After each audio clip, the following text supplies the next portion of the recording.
Hello, and welcome back to another episode of Bathroom Mirror Teachings. Now, you see, I was talking to Arthur because, well, that's what I do, right? And I said, Arthur, do I need a ritual? Because I know, like, when I go to work, I have a certain process. I do the same thing every time, because that's what the job entails. You do the same action over and over and over and over and over again. Yay, exciting. So I was like, do I need a ritual?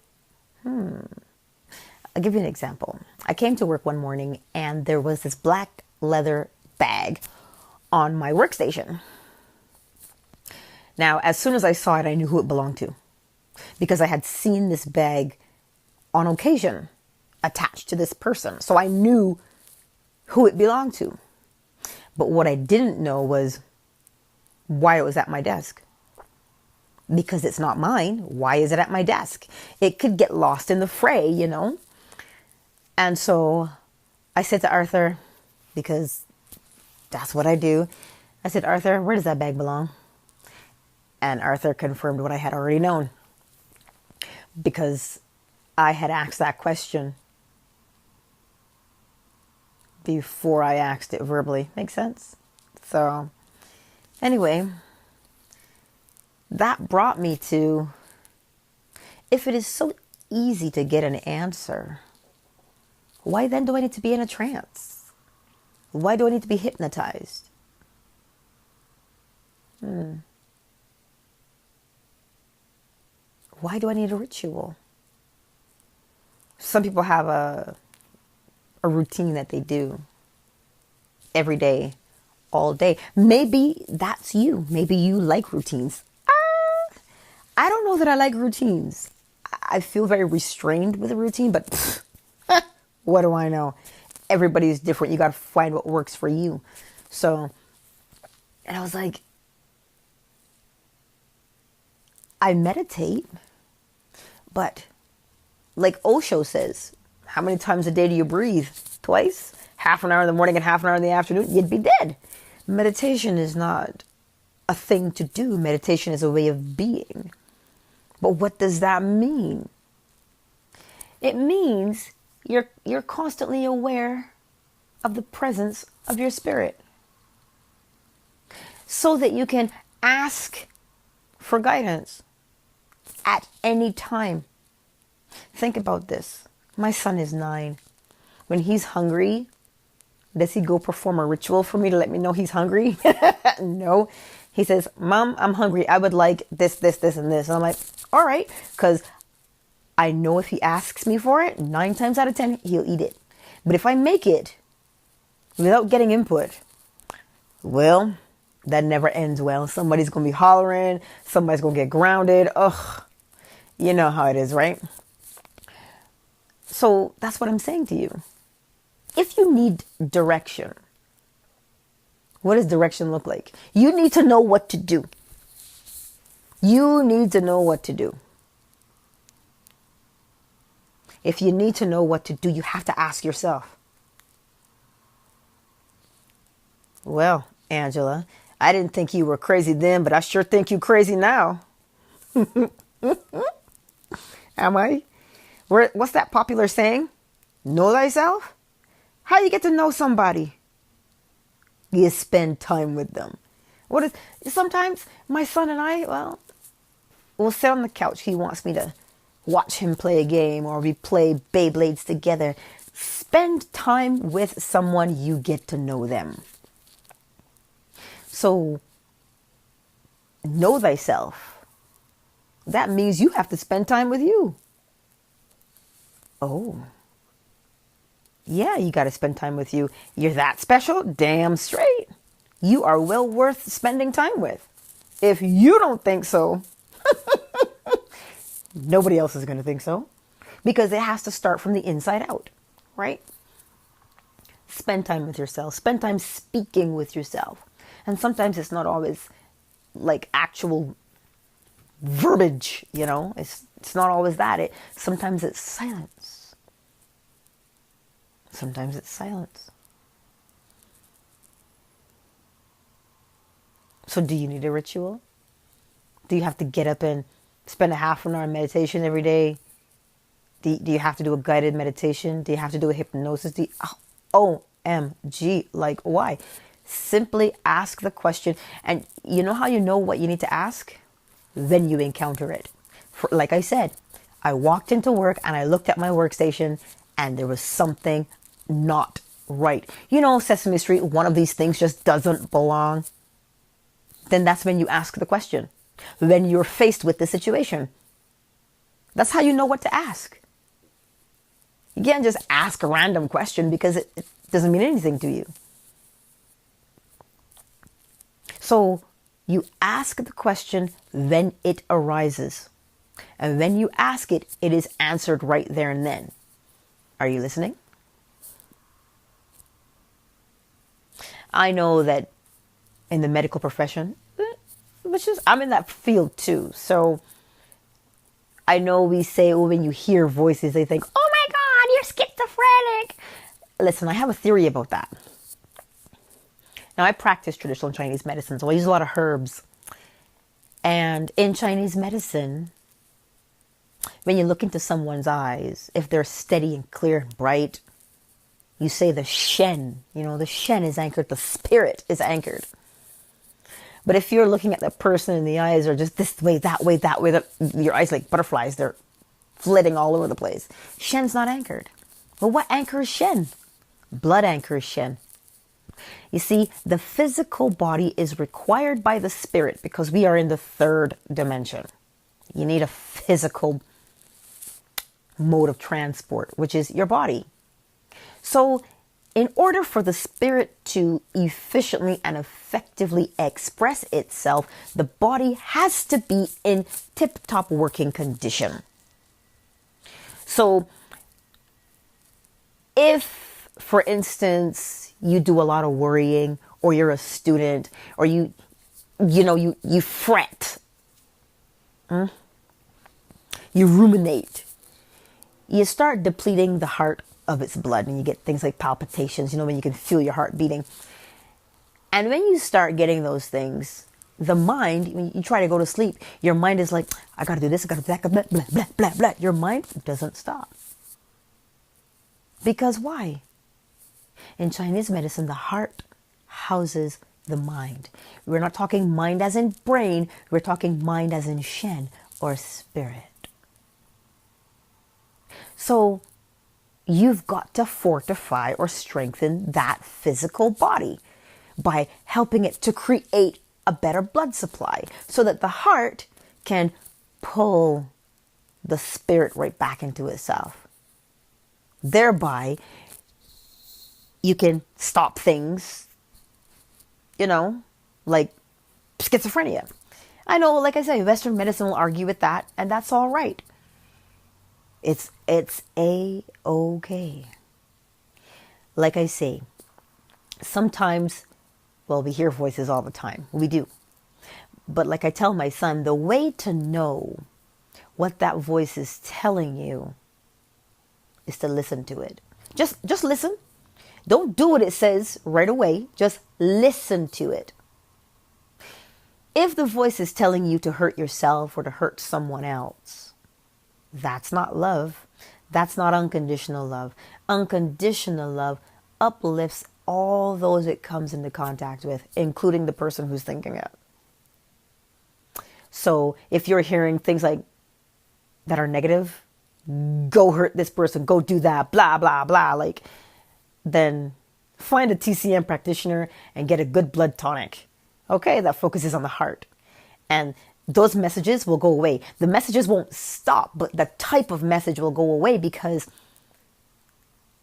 when you give the heart a good supply of blood, the soul has a way of expressing itself. And it can only express itself through love, which means, if you're walking by and you see a workmate that kind of looks sad and you're like, hey, I see you're kind of down today. And you tell them a joke and you make them laugh. And then they start opening up and telling you, oh, this is going on. And you find a way of encouraging them through their life. You see the difference? We're always hearing voices. But for some reason, we're afraid. Why? Why are we afraid? There's no need to be afraid. You have to embrace what you are. And your spirit is always speaking to you. My father always says if the minute he does not listen to his spirit, something goes wrong. But he always takes that inner guidance. And how does he always take that inner guidance? Because you're always listening.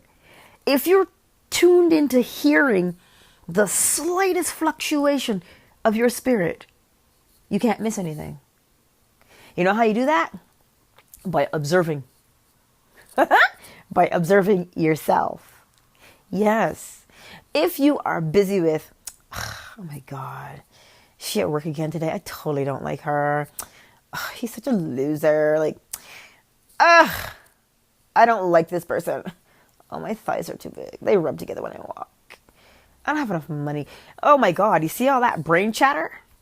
How are you going to hear yourself? You can't hear yourself. So how do you hear yourself? You hear yourself by observing yourself. Hear, in order to hear, you must watch. Watch yourself. And the best way I've always found to watch yourself is to pay attention to your breathing. Without your breath, that is your spirit. Without your breath, well, you've gone on to another dimension because you're no longer in this one, right? Just simply observe yourself. When you're walking, are you walking fast? Are you walking slow? Are you swaying your hips? Like, how are you walking? How are you breathing? Are you panting? Like, what's going on? Watch yourself. What was I doing? I was driving from my favorite grocery store. And you have to cross over because it's a one way. And so to get to the other side, it's an east-west you have to go. Because the one way is north-south. So I said to Arthur, I need a break in traffic. So all of a sudden, I get to the stop sign. And I was like, Arthur, I need a break in traffic. And as soon as I said I need a break in traffic, Arthur says, look, there was the pedestrian pushing the button to go in the same direction as me. Now, had I have gotten upset because, what am I waiting here for? Like, what's going on? If I'd have gotten upset, I would have missed that opportunity to go east because the pedestrian was there. So you've got to observe yourself in order to hear what you're saying to yourself. The human brain cannot get that. That reminds me of an episode of the Daleks in Doctor Who when the Dalek says, "We do not understand," because they couldn't get it. That's what the human brain is like when you say, watch yourself so that you can hear what you're saying to yourself. Your human brain is like, what? Does not compute. This is why the brain, you have to let it function as a brain. You know, you cannot allow your brain to try and be your soul. It can't. And one of the ways we do that, one of the ways that we try and force our brain to be our soul is when we recall memories. I'm not talking good memories where you just laugh and have a hoot and you edify yourself, you lift yourself up and you feel good and raise your vibration. I'm not talking about those memories. I'm talking about memories like your mama was a bad mama, your daddy was a bad daddy, you were abandoned. You see that kind of thing? That kind of thing right there is like pouring water on your soul. And your soul is a fire. And you get a whole lot of smoke and you can't see your way. You don't know what to do because you're busy choking. Stop it. We're simply here to have an experience. experience. Like I told you before, I did not have a majorly hard life, nor did I have a majorly beautiful life. It was just right in between. I didn't grow up with my mom. And you know what? I grew up not liking my mother until the age of 14. When I realized, wow, my mother was just a year older than me when I was born. Wow. And right there and then I forgave. Because I imagined what I would be like. I wouldn't have done anything better than her because we were both children. So you see, we can't hold on to these things that have happened to us in the past that we've experienced. We've experienced them. Let's move on. In the words of the great Bernie Mac, let's move on. Because the more you remember those things that you call bad, the more water you pour on that fire. And your spirit is a big fire. It's a huge fire. And you're pouring water on it. You're going to create, like I said, a lot of smoke and distortion because then you can't see your way. And nor can you hear because then you're in a full-on panic because you can't see where you're going. You can't hear nothing. And then what do? You freak out. And you think you're alone. But you're not. So stop pouring water on the fire. And the way to stop pouring water on the fire is to know that, you know what? I experienced that. Did I like it? Meh, not so much. Did my body like it? Meh, not so much. But it was an experience. And I'm okay. That's what we need to remember in this life. We are always connected to our spirit. Because if you're not connected to your spirit, you are dead. So this is how I explain it to my son.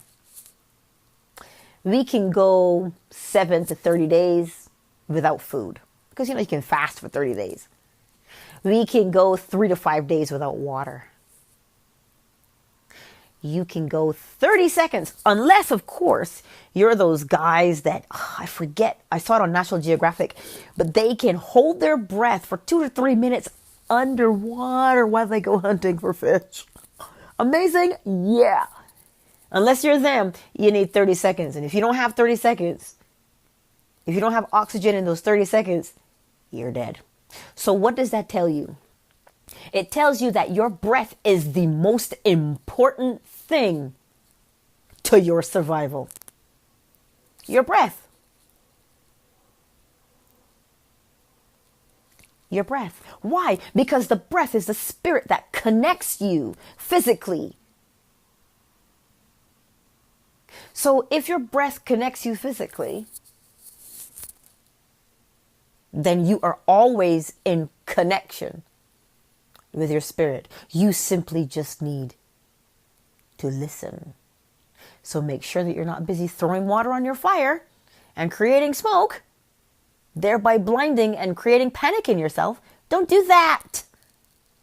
Just take a minute and just breathe. Breathe. Just take a minute and breathe and watch yourself. Watch yourself so that you can hear what you're saying to yourself. Because the answer is always there to the question that you have. Always. Now, this little Miss Kitty has rambled on enough. I trust that you were motivated or inspired. The podcast you just heard was published with Anchor. Got something you want to say to the creator of this show? Send them a voice message using the Anchor app, free for iOS and Android.